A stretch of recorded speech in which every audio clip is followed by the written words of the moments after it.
Hello and welcome back. Today I will be going over the neighbor nodes in geometry nodes, the vector rotate, and the attribute statistic node. These are some advanced nodes that you probably won't see very many other places. So let's jump right in. Alright, the neighbor nodes. There we go. Neighbor nodes. There's three different neighbor nodes. Edge neighbors, face neighbors, and vertex neighbors. And what they do, and they're context sensitive. So what each one of them does is it checks, based on the context, the number of vertexes that each point is connected to, or the number of faces each point is connected to. And what I mean by context sensitive, let's see, set position is a point based, whereas extrude is either face, edges, or vertices. Now, this context will change the context of some of these nodes. So let's see, neighbors, there's edge neighbor, and was it face neighbor? Yeah, face neighbor. Okay. So edge neighbor will have something different when vertices is picked versus edges are picked.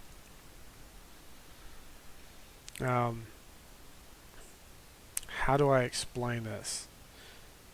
So, set position is a point-based thing, and what it does when you have edge neighbors for the selection is for each point it checks each edge and checks the face count.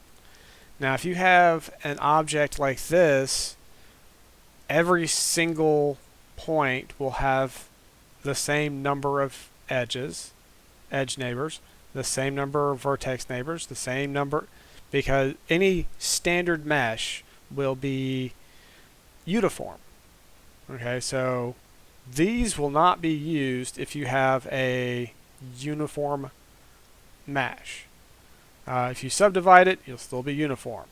Every point will be connected to three edges and three faces and three neighbors. Now, where it comes in handy is when you've altered a mesh to the point where you've got something different. Alright, let's delete a little bit of, well, let's subdivide it first. Alright, let's subdivide mesh. No, subsurface.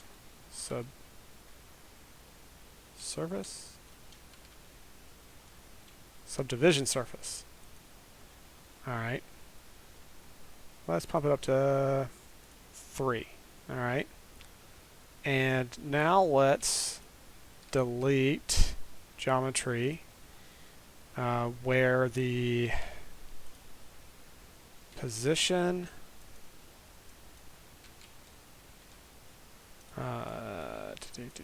z is greater than 0. So what this will do is now you have, let's turn it down just a little bit. -0.01. There we go. I don't like non-uniformity if I can avoid it. Alright, extrude mesh. So now, you have a non-solid mesh. These right here, this point right here, has only 1, 2, still has 3 neighbors. It doesn't have a fourth. Whereas only the edges that have been cut have less than 3 vertex neighbors. Alright, so let's see, which one do I want to use? Let's do face count. Alright, face count is the best one when you have edges that don't have faces connected, because your edges will either have 0, 1, or 2 faces connected. Like these little lines here have 0 faces connected to them. This line has 1 face, 2 faces. This line has 1 face. But yes, there are cases where you have 0 faces, which you generally don't want to ever see. It's actually a really good thing to delete all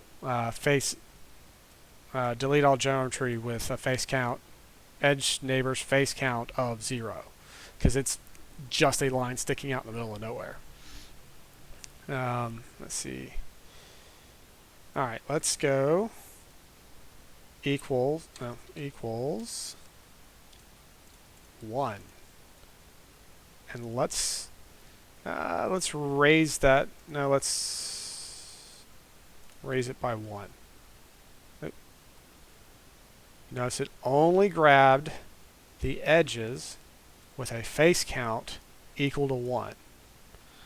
Alright, with a vertex number, the face count is different because the face is connected to the points, which you could have 0, 1, 2, 3. You could have, in one of my projects, I manipulate a point that has a face count of 8.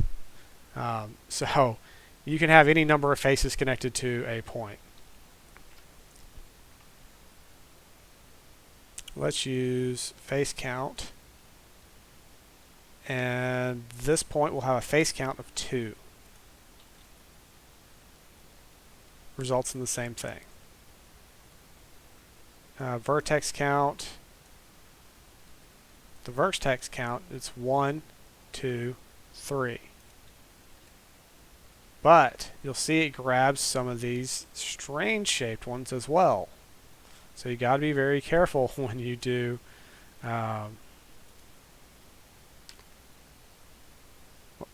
because not all of your, wait, what?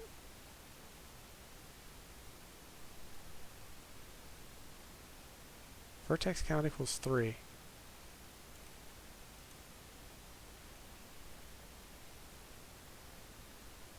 Oh, there it is.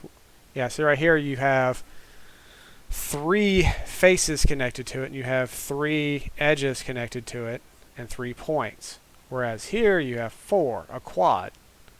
So you have to be very careful about which one you pick. The safest one to get disconnected edges like this, cut edges, is this one. And what it'll do is it'll check. Let's say you have. All right, let's put this back to 0. I'll show you a little something. I don't know why it leaves these little edges here. The delete geometry should not leave, like it's all. It should delete the. Oh, I know what it's doing. It's deleting this point and this point, but not the thing in the middle. It just kind of leaves that. So what we'll do is we will delete where face neighbor is equal to 0.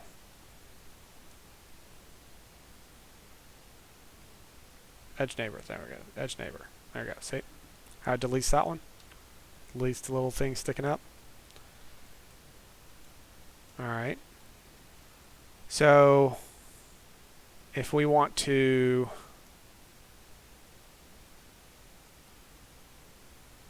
forgot when I was doing this.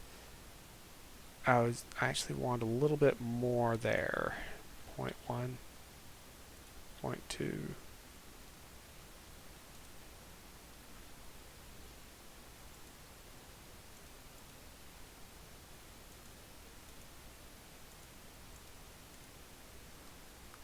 wanted something.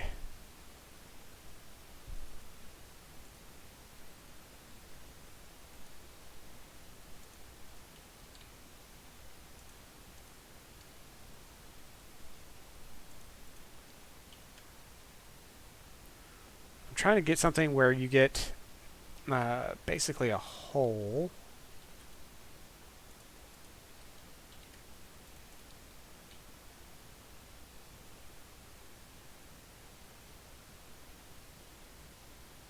I won't be able to do what I'm trying to do. But, I can't show you what I was trying to show you. Alright, so like this point right here has 3 faces attached to it. Alright, if you want to move, it checks, like on this side, it has this edge neighbor has 2.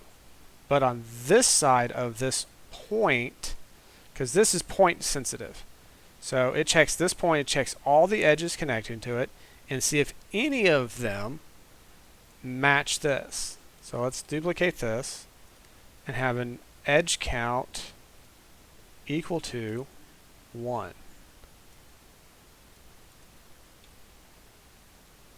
See, it matches all of them because all of these edges each of these points has at least one connected edge that has only one face connected to that edge. Yeah, it gets a little complicated. Alright. Let's extrude mesh. See. Edges. Alright. Now when you have edges, you notice it goes around this edge here. So, okay. But if you could change this to vertices, it gets all the vertices, even this one right here, where one of the faces does not fit, but one of them does.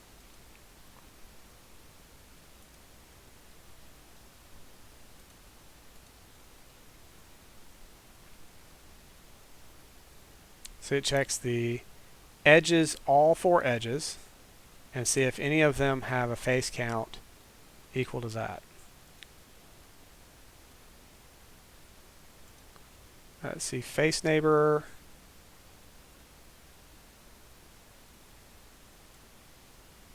Let's try vertex count. So equal to 1, 2, 3, 4. That's all, because each of the faces has 4 vertexes because they're all quads. Face count, on the other hand, it checks the neighbors, because this is set to faces and this is set to faces. So it checks the neighbors' faces to see if there's 4 face neighbors. And this one only has 1, 2, 3 face neighbors. This one, 1, 2, and one beneath it 3, 4. Now, where does this come in handy? Alright. Well, besides being able, a good way to pick which faces you want to extrude, because quite often you'll want to extrude edges that have a face count of 2, or excuse me, 1. You'll frequently want to just extrude the edges that are not connected to 2 faces. So that's very, very handy. Another one is vector rotate. Attribute statistic. Alright, let's put this back so that it's all even. Let's say you have something here and you want to rotate just this edge. Alright. So we have set position. Actually, let's go ahead and choose this one.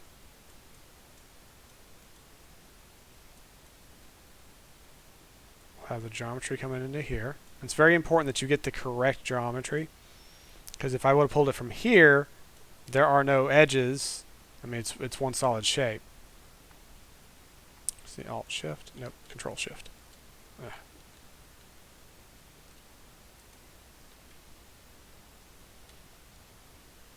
Oh no, that one actually would have been right. It's this one. Alt Shift. There we go. So if you pull from there, it doesn't. It's the sphere. Pull from here, and it's already cut. Alt Shift. There we go. So I want to take the points with the face count of 1. This will give me the mean, which is the average, or what most people consider the average.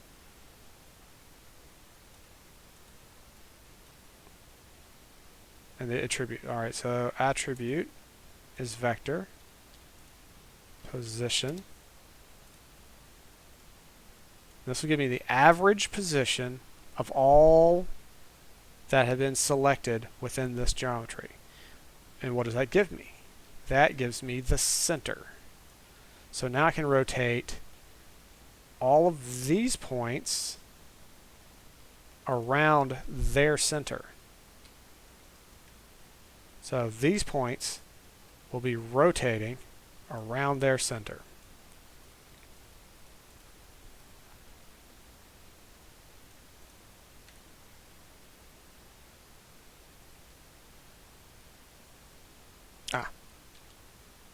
Actually, I have to set this position to the vector rotate.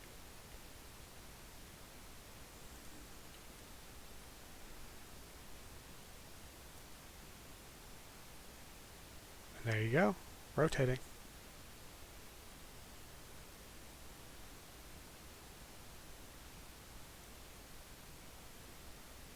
Ah, that makes very good aperture.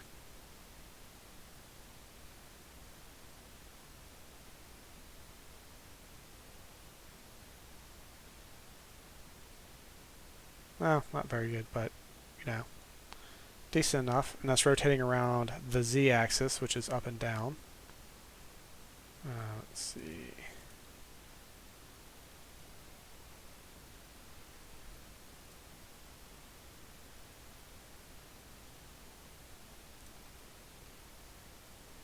And if you want to get like a clamshell,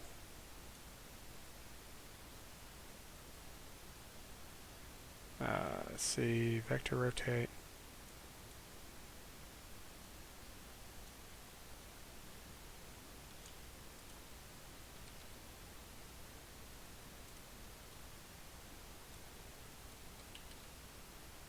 Switch, position, separate.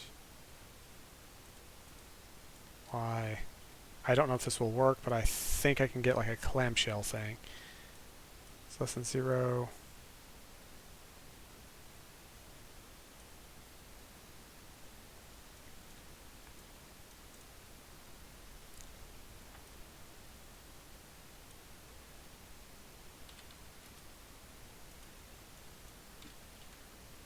See, the Z would need to go -1. X and Y should stay the same.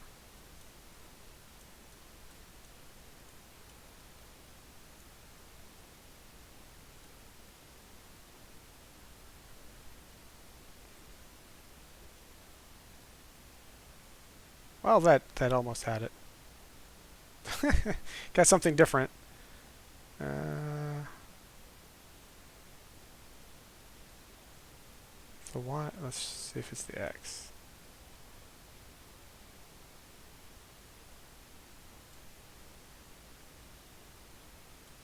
See?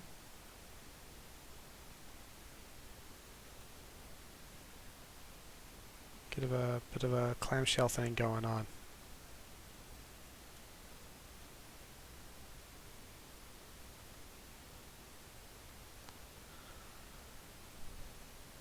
So that covers the attribute statistic in a use case. Set position, vector rotate. Yeah, the vector rotate, you have to find the center, and the easiest way to find the center with a single node is the attribute statistic. And you'll notice that the same selection that goes into the attribute statistic is the same one that goes into position. The vector rotate starts out with the position and rotates around this center. Around this. This is the axis. If you want to go in a circle, you pick the z-axis.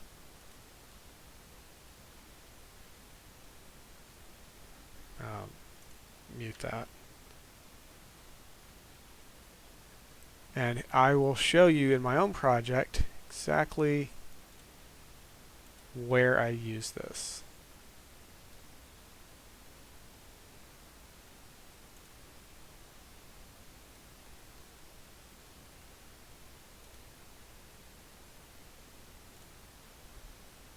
Yeah, this one's a bit of a hot mess, but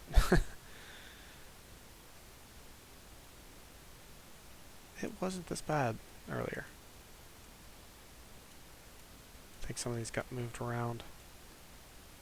Sometimes when you add nodes in the middle, it'll shift everything down and starts getting weird. But where I use this is I have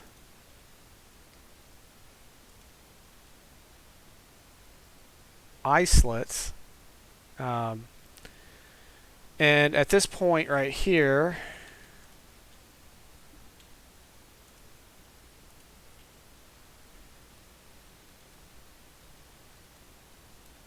they are just cutouts. So I'm selecting the edges here that have face count less than 2, which would be anything that's not connected to another face. And this is just because there's other faces, other places in the model that I don't want to get. Then I have the position. Then I rotate around the position.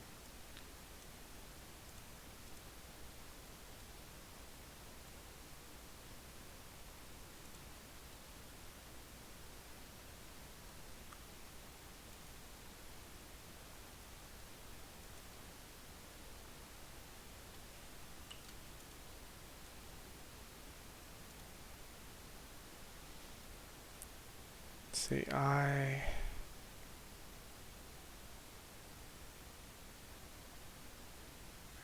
it is. So it goes up to about 1. And you see some creases and stuff like that. However, when you go and do subdivisions and stuff like that, the creases go away. So, I mean, you can have fairly extreme eye slant. Okay, 0.5 is the maximum. Negative 0.5. Or you can have some really super droopy. But if you keep it at reasonable levels, you can get realistic looking eyes.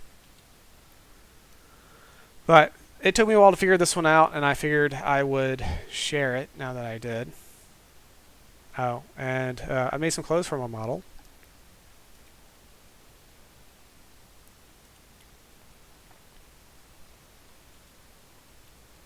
Which was fairly easy. All I did was select out, let me pull it up, there you go, shirt.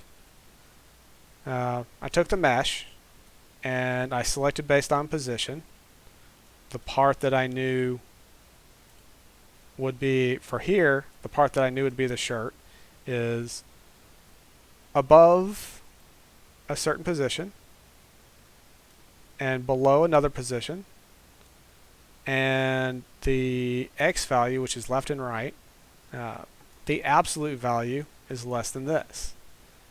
And I extruded that mesh. Then I deleted everything that's not part of that. Extruded it again to give it some thickness. And you can see, I mean, the mesh, the original mesh is still in there. So it's not like it's not fake clothing where it is just the skin.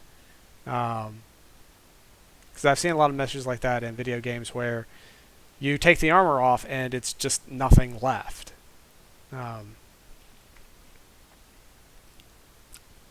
But this one gives it some thickness. It leaves the model in there. And the way this is done, no matter what size and shape the torso is, you still get the clothing. Let's see, leg length. Let's change that to 24. See, pants still. When you change the leg length, if you don't have dwarfism on, the legs shrink in diameter as well. So, and you notice the pants fit automatically, no matter what the size of the legs are.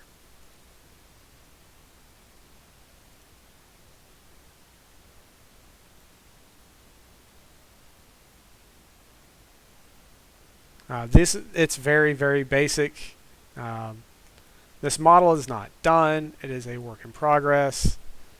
It's very, very rough. I've just now got all the basic shapes in place so that it kind of sort of resembles a human.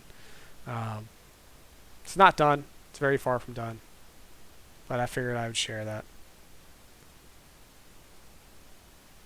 Anyway, that's it.